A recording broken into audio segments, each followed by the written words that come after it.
Hey, everybody, welcome to the show. So let's welcome Benjamin. Hi, Ben. Hey Glenn. So what are we talking about today?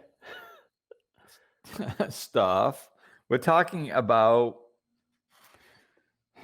there's lots of different ways to phrase this to get the mindset, but basically it's about not defending ourselves.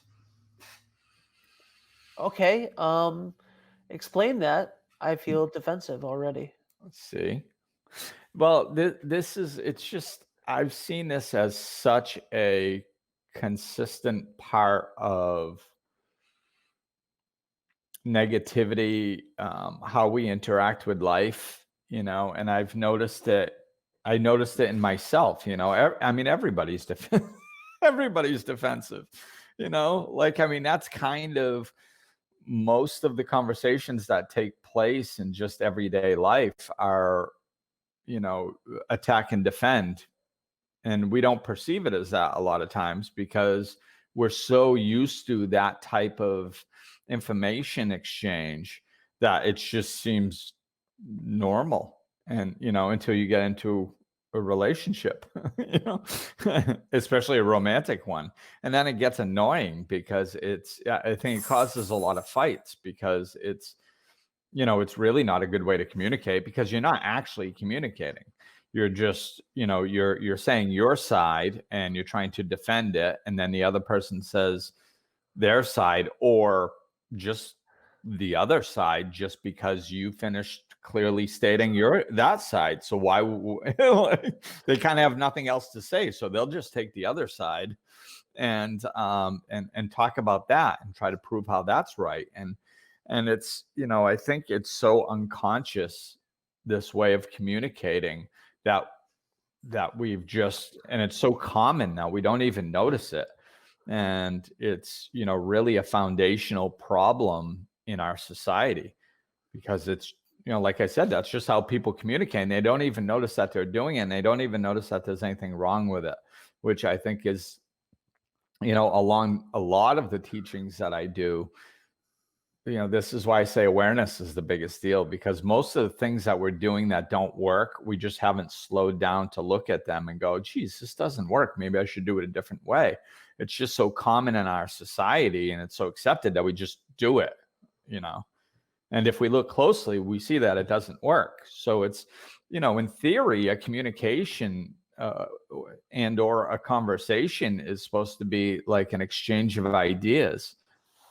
It's, an exchange of ideas, not not a defense of ideas, or not even a stating of ideas. It's an exchange of ideas. And this is one of the reasons why it's so helpful to be a part of a community. This is why we have an innate desire to connect with other people, because we're better as a group and more capable as a group with multiple minds looking at one thing than we are alone. And it seems like now we're just kind of a bunch of islands floating around, not connected with anybody, so stuck in our way of viewing things.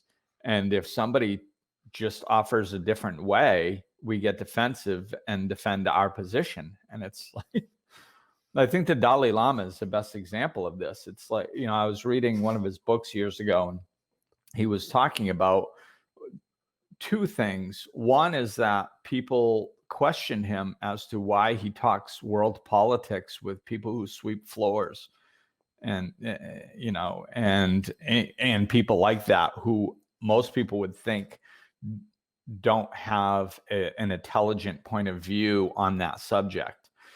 And he's like, why wouldn't I discuss it with them? Like, they have such a different perspective than I would, being immersed in it, that it helps me see things in different ways. So he sees the value in that. And then the other thing he was talking about is being blamed for being wishy-washy.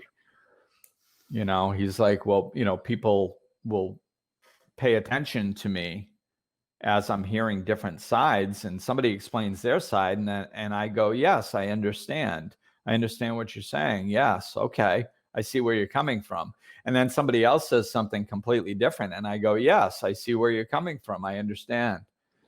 And they're like, oh, you're wishy-washy. And it's like, no, I'm not wishy-washy. I'm paying attention to what they're saying, and I'm trying to understand their point. And when I do, I say, I understand your point. That doesn't mean that I'm adopting their point, which I think is kind of the foundation of what we'll go more into today is, the difference and the healthier way of Yeah. communicating. Yeah, I think it's difficult to communicate without being defensive. Um and even if because we think of defensive as like as a super negative, like we know when other people are being defensive, Mm. we can tell when other people are being defensive, and it's like an innate thing clicks in our brain when we are being defensive, to the point where we're not communicating properly. You know what I mean? With each other, Yeah, we're I not think that's communicating properly. mirroring. We don't understand necessarily that we're being defensive. But I think what's really interesting is that for the title that I had written down at least, you said that there's no need to defend or protect. And I really want to get into the protection aspect of this, especially in the element that you talked of beforehand of like relationships and any sort of interpersonal relationship. When we're being defensive, we're being protective of ourselves for some reason. Can you talk a little bit about on that? Yeah, that's the foundation of why we do it. We're so identified with us being our ego, us being our mind-made selves, that we feel the need to protect it because it's not safe. Like our ego can be hurt. This is this is why I love my favorite quote, because it applies to kind of everything. It's, nothing real can be threatened, nothing unreal exists. Herein lies the peace of God. So if our ego can be threatened, then it's technically not real in an eternal sense. So it can be threatened. We feel that unconsciously. We feel that our ego can be threatened. Somebody can hurt our feelings. Somebody can hurt us. So we believe. So we're constantly defending because we're overly identified with the ego. We don't look at ourselves as a spiritual being having a human incarnation and also having an ego during that time. We identify ourselves as, I'm Glenn. I am my ego. I think I'm my ego. Like, so if somebody attacks my ego, or I perceive somebody attacking my ego, then I have to defend it. Which basically everything attacks your ego. It's because the ego, the whole basis of your ego's existence is separation from others, separation from anything. So it's why it's so fearful, because it feels it's separate from others. It's why it defends itself, because it feels it's separate from others. It's how it builds itself to what it perceives as stronger by creating more separation. So it's when we're identified with our ego, what happens is every time we defend ourselves successfully, then our separation from the person we're defending ourselves or people like them increases. So we're more right and they're more wrong. So therefore, we're better, they're worse, and I feel better about myself. And if I do that over and over and over and I increase separation, then that's the better I feel about myself. So I think, but we got to remember, this is all ego, how I feel about myself. It's not really how I feel about myself. It's all fictional. It's all made up. It's not real. So it's very fragile. That's why we have to constantly keep doing it.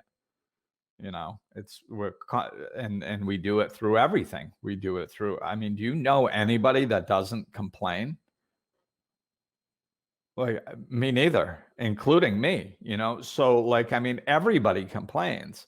And that is another example of building our ego. We complain about something, and what we're actually doing is saying, I wouldn't do it that way if it were up to me. Therefore, I'm better than the situation or the person that was doing it the other way or whatever. So we increase separation. We increase the feeling that we're better than, and that person is less than. The better I make myself out to be, and the more confident I act about my decisions, my perspectives, the way I am, the higher my ego, and the more separation from others. So the better I think that I feel about myself. But like I said, it's all an illusion. There's, the other way is to actually feel good about yourself. And that's like self-love. That doesn't need to be constantly fed by putting down others. And What if you're not? So, what about a situation where where you like it's a friend or a family member or a romantic partner where you love them and you're not trying to put them down, but you're being so protective of whatever it is that you have the fear around and whatever you're vulnerable about, because I feel like, at least in my own experiences, that's when you're really defensive, is when you're vulnerable, or when it's something that's hitting on a fear. And even when, or maybe most of the time, I mean, I personally find myself to be more defensive with the people I care about the most, if that makes yeah, sense.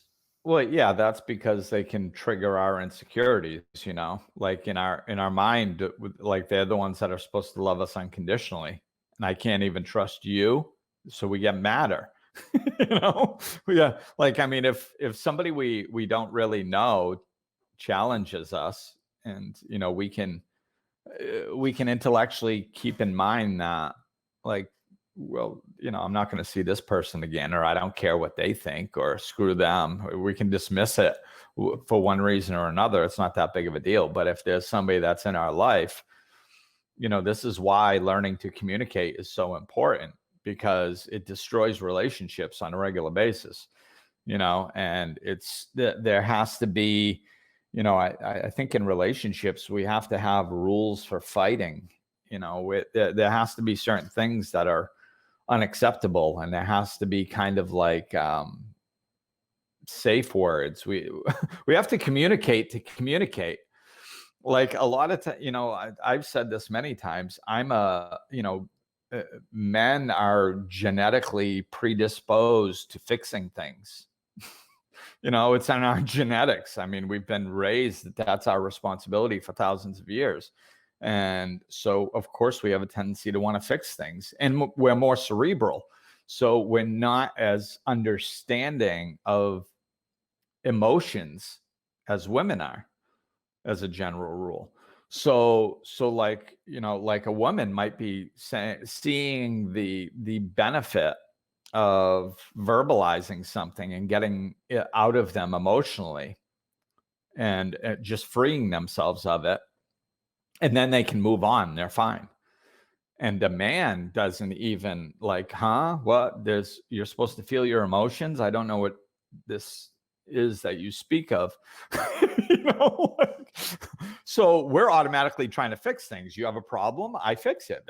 Why would you not want me to fix it? Why would you want to sit in a problem? That's a lot of times how men perceive something. So, like, we got that man aspect. Then I'm a life coach running around trying to fix people's problems all the time, for lack of a better explanation. No, so Um, you're trying to let them feel the emotion, but then also fix it, well, which is still the first problem, right? I would assume. It well, feels it's like it, at least. yeah. Well, I mean, generally, the benefit I have as a life coach is that when people are coming to me, they actually want to fix their problems. They're not just going to vent. So Do I you mean, have it kind of go ahead. do you have that issue with people that aren't clients, though? Yeah, people who are not clients, yes. People who are clients, no. Right. So, so this is why if I'm in a relationship, I tell people, like, hey, listen, if you just need me to listen to you, please tell me, because that's not my go-to. It's not, my mind doesn't just go, oh, they probably just want to be heard. No, my mind goes, oh, how can I help?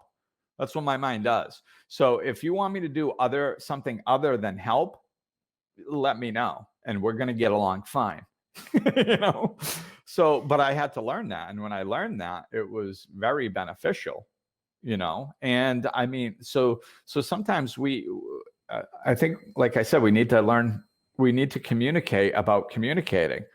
Hey, I just need to be heard. We can say that up front, or even slowing down and say, hey, I want to talk things out, but I just kind of want to brainstorm and look at things in different ways. And then I'll make the decision at the end, because ultimately it's my thing. So I want to make the decision at the end, but I'd love your input and your help bouncing ideas around without us really latching onto one. And then you start doing stuff like that.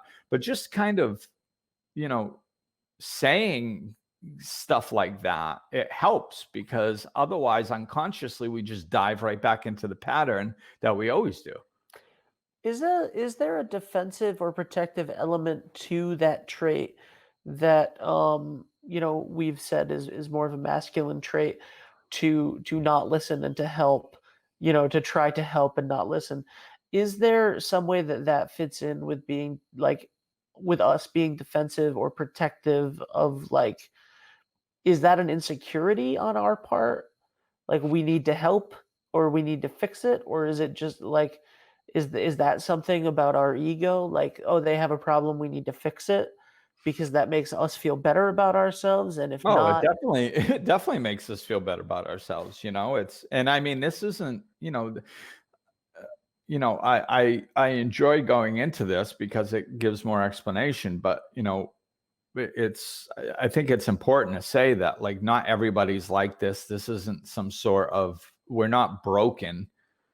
It's like, I mean, this is just thousands of years of conditioning, and we can control it and we can get better at it and stuff like that. And women have their stuff and men have their stuff. It's because, we've lived gender roles for so long that this stuff just literally gets passed down generation to generation in our DNA. And it's so it kind of, we lean in that direction more. That's all. But yeah, I mean, we can, and women, I mean, geez, how helpful are women? I mean, women are naturally very helpful. So, I mean, they have their version of it, so most people lean in that direction. Sometimes it looks differently. But, so what was your question? I was just wondering if the need to be helpful that you were talking about is based on an insecurity and is therefore a sense of defense, Yeah, it or feeds us. protection. You know, Yeah, it does. It makes us feel better about ourselves when we can be useful. If you want to emasculate a man, just don't, just make him feel useless. Just, and I mean, most likely they'll spiral into a depression, and get bad, because I mean, that's their unconscious identity. I'm the man of the house. I'm all that stuff that it's been passed down. So yeah, there is an insecurity, but whether it's based in our gender, roles, whether it's based in society, passing down, it's all, the difference is, there's different versions of it, and it's just a matter of differentiating between boosting your ego and strengthening your ego and strengthening your self-love. When it's self-love, it's not an empty hole that constantly needs to be filled, because but like, I had this vision a little while ago. Trying to fill your ego is like trying to fill a hole with the thought of dirt. It's an illusion. It's just a thought of the dirt. You can't actually fill it with the thought of dirt. And that's what it's like when we're trying to build our ego. We throw in this imaginary dirt, and we go, oh, I feel better about myself. And then sometimes 15 seconds, sometimes 5 minutes, sometimes 2 hours later, all of a sudden we're like, with that, didn't I just put dirt in there? I don't see any dirt. Oh, well, I'll throw some more dirt. And this is why feeding our ego gets so compulsive and so unconscious and so addictive, so whereas if we work on our own self-love and our connection to source, then we don't have that hole. That's what that hole is. That hole is disconnection from source. So if we connect to our source and we connect to our own self-love, whatever you want to call it, it's basically the same thing. For people who aren't real big on the God idea or a higher power, like if you just work on your self-love and believe in intelligence of the universe as the thing that makes things go around, that's fine. It doesn't matter what you believe in. It's just, it needs to be real self-love as opposed to egoic, I'm better than. And that's the unconscious triggers all the time. Your the way that you were talking about the gender roles and just how things are ingrained in us for thousands of years, and it made me think of, and I don't know when this podcast is going to be released because we have a bunch in the can, but right now as we're recording it, it's the beginning of June, and we are in the middle of all of the protests and the entire worldwide outcry for Black Lives Matter, and it makes me think of political conversations, because you cannot have any conversation with anyone who has a different idea than you, even slightly different idea with you. People that are technically on the same side of an idea, Yeah. but without defensiveness and protecting their idea and their own confirmation bias. What is it that makes people so, is it an attachment to their ego? What is it that makes people so ingrained to be defensive in their own thoughts on a subject that maybe doesn't even have anything to do with them whatsoever? Well, yeah, it's completely their ego, and it's one of the biggest problems. And this might be our next podcast. It's the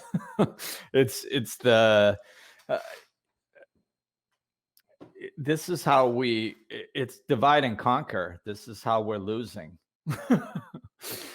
Because like people have gotten so, yeah, and it's beginning of June of 2020. So because these things will be going out for a while.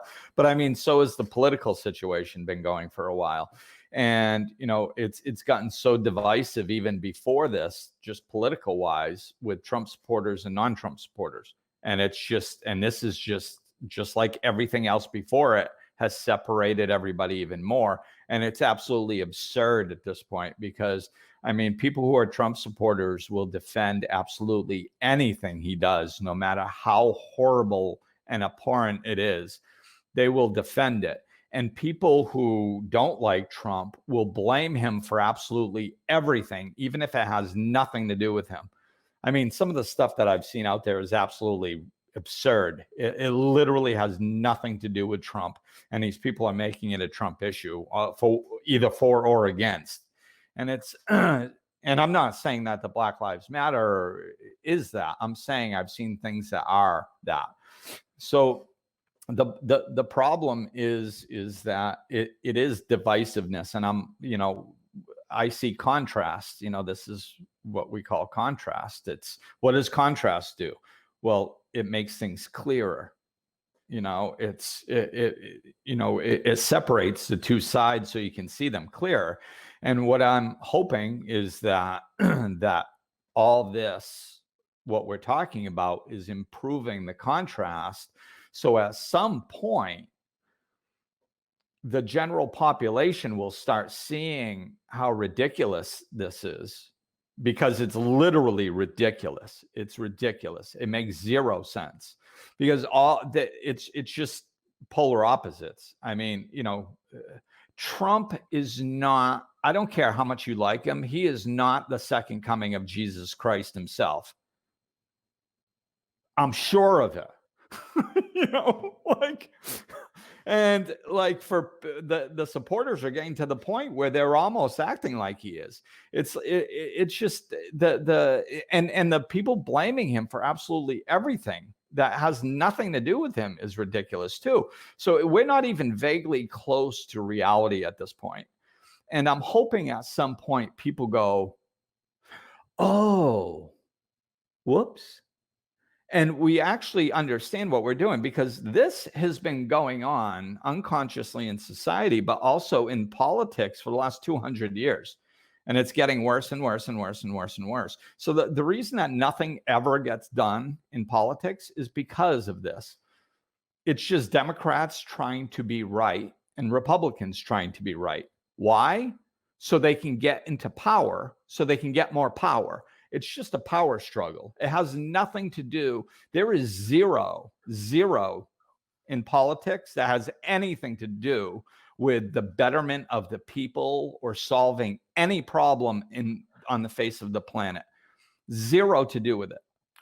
That's why nothing ever gets solved, is because they just want to prove their side right so they can get more power, because their mind says, well, if I get more power, then I'll fix stuff. Then I'll have the power to change the world because I'm really a good person. But you never get there. You've been arguing for 40 years over the same issue, and nobody ever ends up with absolute power so they can go fix the world in the way that they want to. But they don't even know that. They're too busy fighting with each other for 40 years. So do why do we get so defensive about the side that we chose in a particular argument, Because we're petrified. no matter what?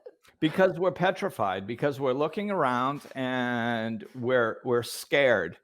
We're fearful and we don't feel safe because we are not connected to our source. We do not love ourselves as beings. So we can sense that we are in an unsafe atmosphere. So if we feel unsafe, then what do we try to do? Feel safer. So, and since we don't know how to connect to source and fill our self-love and really actually feel safe, then we do the unconscious stuff to make us feel safe, which is feeding our ego, which is increasing separation and making us right and them wrong. So that's the formula. So everybody's addicted to that formula because they haven't found the actual thing that works yet. So it's just getting worse and worse and worse and worse and worse, and it's just creating more and more separation. And at some point, it's this is why, like, I think we're getting. I think a good example of how this can pay off at the end is like a lot of the rich, famous people going to philanthropy now. There's more of that going on than there ever was in history. In the last 20 years, there's been more of it than previously. And that's because you can, after you make like billions of dollars, like literally, and you cannot go any place on the planet without being recognized, at some point you go, I've kind of reached the pinnacle of success, or most people do. And they go, I still feel empty inside. There's still this hole. So then they start turning to philanthropy because they start finding out that doing good deeds makes them feel better. It starts helping fill that hole. Of course, if they're doing it in an egoic way, it still never fills that hole. But it's a step in the right direction. They're looking for spiritual means of filling that hole. So like that's contrast. Well, I have $10 million. Well, I could get $100 million. Well, I could get $200 million. Well, I could get $1 billion. Okay, I got $1 billion and this still isn't working.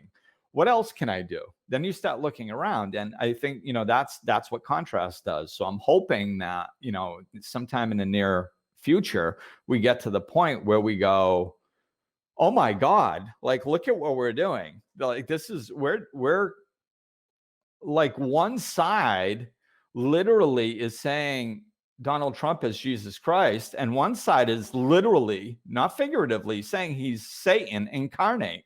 Like, I think maybe we went too far. Maybe we're off our rockers here a little bit, you know? And then once people start waking up to that and going, or they just wake up to the reality that things are continually getting worse and we're not doing anything. I don't know what's going to wake people up. I'm hoping one of these does, where they go, oh, well, maybe we should stop arguing who's right and who's wrong and actually try to solve. Maybe we should communicate together. Like, instead of attack and defend, maybe we should go, hey, could we find a middle ground? This is like rocket science. Okay, I'm going to fix the entire planet right now.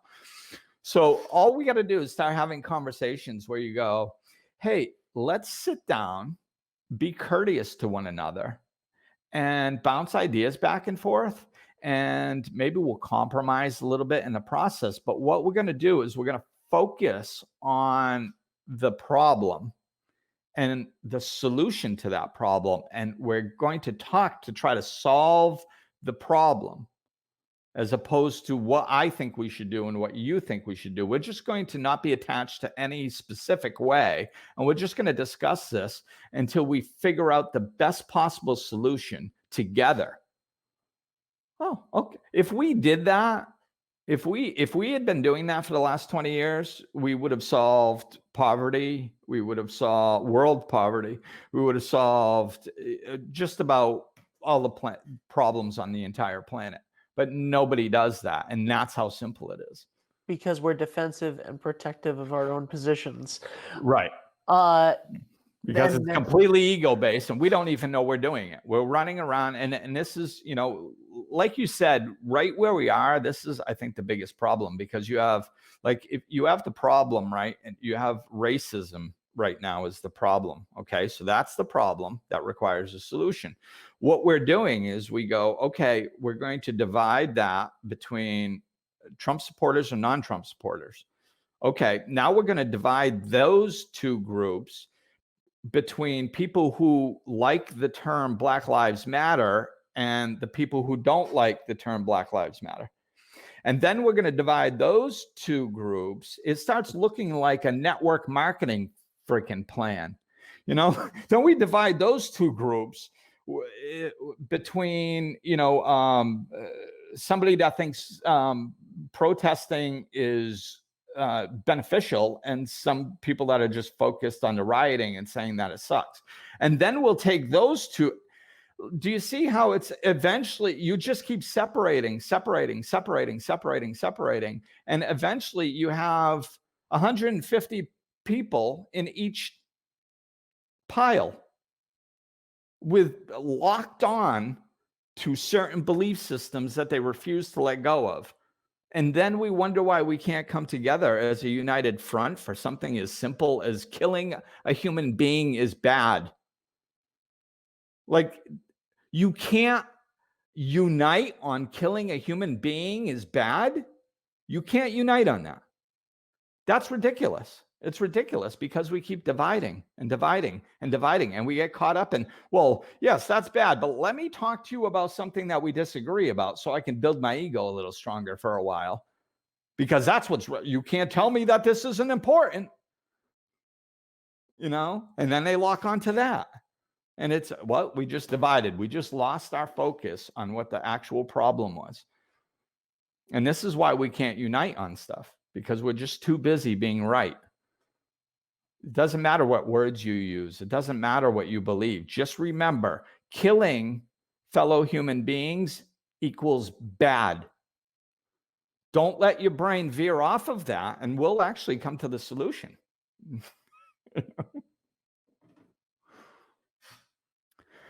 But I don't get jazzed up about this shit. I think that this was a very good representation. Like, I really feel like the defensiveness and protection of our own ego part in the first 90% of this conversation really did affect and is highlighting what you just said in the last 10. So I think that a lot of the solutions are the stuff that Glenn talked about at the beginning, about the interpersonal relationships and about not having it attached to your ego and about being open and honest to people and being listening and putting your guard down. So I thought that that was great. Where can people find you? They can ask questions live if you want to see Glenn get jazzed up live. You can ask him anything on the on Facebook Live and on YouTube Live, 6 p.m. Eastern on Thursdays. Um, Live, he does a live Q&A then, and then he also has Ask Glenn Anything, Friday's email exclusive Q&A show with new episodes every Friday. Join the mailing list at glennambrose.com. Glenn, take us out. Yeah, I think that's mostly it. Go to glennambrose.com. That's got everything there. I am coming out with new stuff soon. I'm not going to tell you what it is because it's not done yet. So, but in July of 2020, you should be seeing some new stuff coming out. Yeah, just sign up for the mailing list so we can let you know about the stuff that is coming out at glennambrose.com. And I think that'll do it for right now. Thanks for listening, and we'll talk with you soon.